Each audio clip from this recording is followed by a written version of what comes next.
اگر میرے سامنے شدید ٹھنڈ کی بات کی جائے تو مجھے قطب شمالی کے لوگوں کا خیال آتا ہے جن کی داڑھیوں پر برف جمی ہوتی ہے یا ایسے کوپماؤں کا جو ماؤنٹ ایوریسٹ کی بلندیوں تک پہنچتے ہیں۔ مجھے اس دوران فراس بائی سے ان کی انگلیاں کالی ہونے کا خیال بھی آتا ہے اور ان کے ہائپوتھرمیا سے متاثر ہونے کا سوچ کر جھرجھری بھی آتی ہے۔ اس لیے جب مجھے ایک سردخانے کا تجزیہ کرنے کے لیے مدعو کیا گیا تو مجھے خاص تعجب ہوا، کیوں نہ کہ یہاں درجہ حرارت صرف 10 ڈگری سینٹی گریڈ تھا۔ جی ہاں، 10 ڈگری سینٹی گریڈ میرے لیے یہ انتہائی متوازن درجہ حرارت ہے۔ یہ خون جما دینے والا تو بالکل بھی نہیں ہے، آرکٹک میں ٹھنڈ کے تو قریب بھی نہیں ہے۔ یقیناً ہمیں اپنے جسم کو کسی قسم کی مشکل میں ڈالنے کے لیے اس سے کئی زیادہ ٹھنڈا درجہ حرارت میں درکار ہوگا۔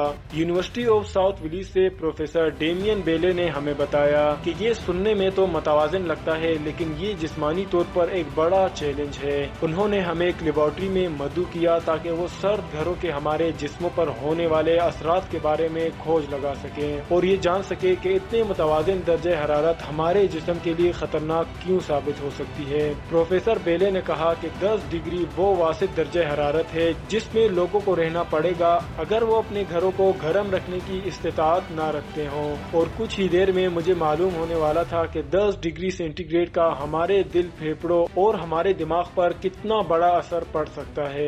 مجھے ایک ماحولیاتی چیمبر میں لے جایا گیا جو ان کی لیبارٹری کے ایک کونے میں تھا۔ اس کمرے کی دیواریں لوہے کی تھی اور ان پر بھاری اور موٹے دروازے نصب تھے۔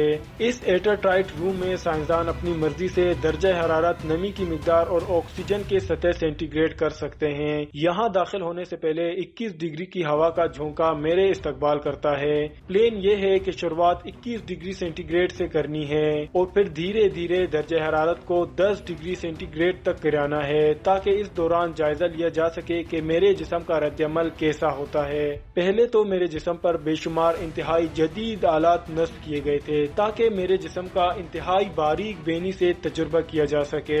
میرے چھاتی، بازو اور ٹانگوں پر بے شمار مانیٹرز لگائے گئے تھے تاکہ میرے جسم کا درجہ حرارت کا اندازہ لگایا جا سکے اور اس کے ساتھ ساتھ دل کی دھڑکن اور بلڈ پریشر کا بھی اندازہ ہو سکے۔ پروفیسر بیلے نے مجھے کہا کہ ایسے لگ رہا ہے کہ جیسا تم سٹار آورز کے کسی کردار کی طرح ہو۔ اس کے ساتھ ہی انہوں نے میرے جسم پر ایک اور سینسر لگایا جس کے ساتھ ایک تار بھی نصب تھی۔ مجھے ایک ہیڈ سیٹ بھی پہنایا گیا جس کے ذریعے میرے دماغ میں خون کے بہاؤ کو مانیٹر کیا جاتا تھا۔ اس دوران میری پیشانی پر پسینے کے قطرے نمودار ہوئے۔